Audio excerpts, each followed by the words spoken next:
अगर मैं आपको कहूं कि फैटी लिवर सिर्फ मोटे लोगों को नहीं होता तो क्या आप मानेंगे?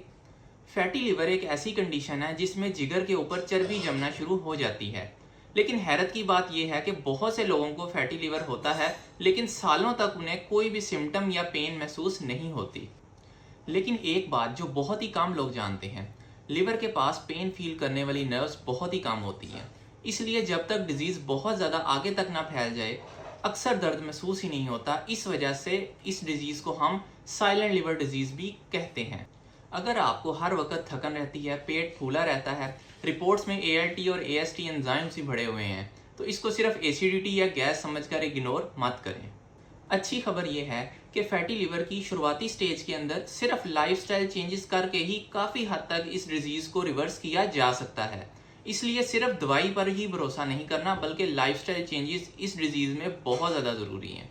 याद रखें, हर फैटी लिवर पेशेंट का ट्रीटमेंट एक जैसा नहीं होता। होम्योपैथी में भी पेशेंट की पूरी हिस्ट्री और एग्जामिनेशन को देखकर पेशेंट के लिए इंडिविजुअलाइज्ड ट्रीटमेंट प्लान बनाया जाता है। फैटी लिवर के अगर साइन एंड सिम्टम्स की बात की जाए तो मोर देन 90% केसेस में early stages of the fatty liver में पेशेंट को कोई भी सिम्टम प्रेजेंट नहीं होता। उसके अलावा पेशेंट काफ़ी ज़्यादा थका थका महसूस करता है। राइट अपर अब्डोमिन में पेशेंट को पेन या हैवीनेस फील हो सकती है। पेट भरा रहता है, वजन बढ़ जाता है, कुछ भी खाने का दिल नहीं करता, उल्टी या कै आने की कैफियत हो सकती है। उसके अलावा पेट की चर्बी खास तौर पे पेशेंट की बढ़ जाती है। एडवांस लिवर डिजीज जैसे कि सिरोसिस के अंदर पेशेंट की आंखों या जिल्द का पीला हो जाना शामिल होता है। उसके अलावा पेशेंट के पेट में पानी पड़ सकता है और टांगों के अंदर स्वेलिंग हो सकती है। फैटी लिवर डिजीज की हमारे पास टोटल 4 स्टेजेस होती हैं। स्टेज 1 को हम सिंपल फैटी लिवर कहते हैं। इसमें जिगर के ऊपर सिर्फ और सिर्फ चर्बी जम जाती हैं। इसमें लिवर के सेल्स पे किसी किस्म का डैमेज नहीं होता और किसी किस्म की इन्फ्लामेशन और सोजिश इन्वॉल्व नहीं होती। स्टेज 2 के अंदर हमारे पास जिगर के ऊपर चर्बी तो जमती है, लेकिन उसके अलावा लिवर के सेल्स जो हैं वो डैमेज होने शुरू हो जाते हैं और इसके ऊपर इन्फ्लामेशन और सोजिश हो जाती है। स्टेज 3 को हम फाइब्रोसिस कहते हैं। लंबे अरसे तक इन्फ्लामेशन रहने की वजह से इसके ऊपर स्कारिंग होनी शुरू हो जाती है। फोर्थ स्टेज को हम लिवर साइरोसिस कहते हैं। ये फैटी लिवर डिजीज की आखिरी स्टेज होती है। इसमें लिवर का फंक्शन और स्ट्रक्चर काफ़ी हद तक मुतासिर हो जाता है और इस कंडीशन में हमारे पास लिवर फेलियर और लिवर कैंसर के चांसेस बहुत ज़्यादा बढ़ जाते हैं।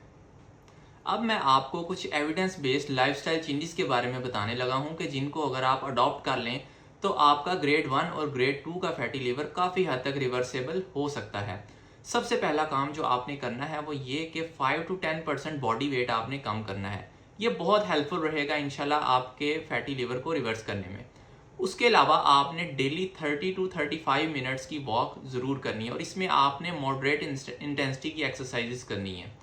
उसके अलावा आपने किसी किस्म की शुगर और मीठी चीज़ों का इस्तेमाल नहीं करना, क्योंकि इन चीज़ों में बहुत ही हाई फ्रुक्टोज होती है जो कि जिगर के ऊपर चर्बी को जमाने का रिस्क बहुत हद तक बढ़ा देती है।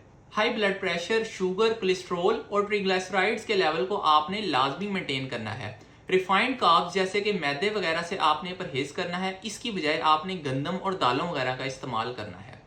अपनी डाइट में प्रोटीन का इस्तेमाल आपने लाजमी रखना है, क्योंकि वेट लॉस के दौरान ये प्रोटीन आपके मसल्स को सपोर्ट करने में बहुत ही अहम किरदार अदा करेंगे।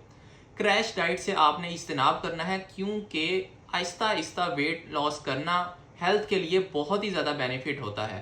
रीसेंट रिसर्चेस से ये साबित हुआ है कि डेली 2 कप कॉफ़ी के बिना चीनी के इस्तेमाल करके फैटी लिवर का रिस्क काफ़ी हद तक कम हो जाता है। कॉफ़ी के अंदर कुछ ऐसे एलिमेंट्स पाए जाते हैं जो कि फैटी लिवर के केस में इन्फ्लामेशन और लिवर सेल्स की रिपेयरिंग करने में बहुत अहम किरदार अदा करते हैं। Now the most important point, fatty liver का सबसे ज़्यादा इफेक्टिव ट्रीटमेंट लाइफस्टाइल चेंजेस हैं। तो ये जो लाइफस्टाइल चेंजेस मैंने आपको बताई हैं, इस पर लाजमी अमल करें और अपनी सेहत का ख्याल रखें।